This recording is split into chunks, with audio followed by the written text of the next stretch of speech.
Hello guys, maraming nagtatanong nito kung paano daw gawin. Wala na kasi akong video nito guys kung paano siya ginawa kasi matagal na to guys. So babaklasin ko lang to para makita nyo yung kung paano siya o yung ano mga ginamit niyang parts. So at least pwede nyo siyang mavisual ng malapitan at magaya nyo siya. So tatanggalin natin to.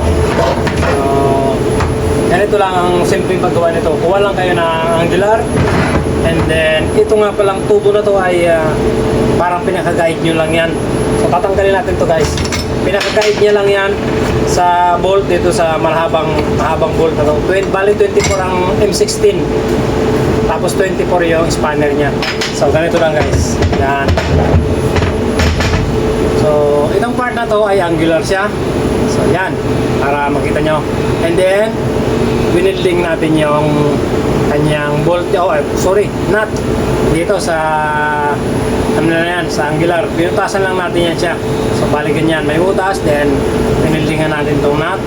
So okay na yan, para pag nahigpit ka may adjustment siya. And yung bearing nga pala ay kahit tubo lang, ilagay nyo doon sa gitna yung kasukat ng bearing sa inside. Then butas nyo dito, i-welding nyo rin yung tubo dyan para mas maganda, mas malakas. So ganyan, yung ibabaw din, nilagyan natin ng flat bar. Then spot mo lang para hindi lalabas yung bearing nya. So yan na yung pinaka isang side nya. So at least makukuha nyo siya ng yan guys, so malapitan yan. And dito sa kabila yung ibabaw, then ito yung kabilang side. So yan, may butas, tapos pwede natin siyang itornilyo kasi dito yan siya. Bale ganyan yung pag ginigpit na natin sa kabilang side. And ito namang isang side niya, pinaka partner niya. So ganun pa rin, nag-welding tayo dito ng tubo para yung pinaka-guide niya dito guys. So ganyan ang function niya, di ba? So ganyan. So ito yung guide niya para hindi mawala or tumabingi. Yan. Tapos butas ka lang dito para sa bearing. So yan. Okay, so umiikot siya. Yan. Pag ginalaw mo, iikot siya. So dito naman tayo sa kabilang side. So ganun lang, simple lang naman guys. Ito bearing lang to na wala tayong pinakamalapad na yung talagang ganito kalapad. So winildingan lang natin yan dito. Then grind lang, goods na yan.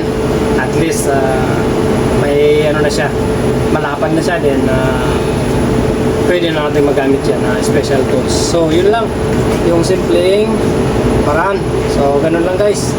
And ito yung handle niya para mas malakas. Habaan nyo lang konti para mas magaan pag nag-ikot kayo. So asimbulin ulit natin guys para makita nyo. So dito tayo sa kabila, balik na rin natin. So yan, ito pasok nyo ba dito kasi yun pinaka-guide nya. Then may nut tayo dito. So ganyan. Then ito namang isang bolt nya, pasok ulit natin dito. Yan. So okay na siya. So, yan yung pinaka-function niya guys. Ganun lang siya. Sana na sundan niyo yung ating video. So pwede niyo itong gayahin para kung may trabaho kayo ng mga bibilogin, at least makakatulong to sa inyo. So thank you so much guys. Kung nakatulong sa inyo ang video na ito, pakipalo naman tayo guys, CBH Vlog. Thank you so much and God bless all. Thank you sa inyong support at thank you sa ating mga followers. Thank you guys. Thank you.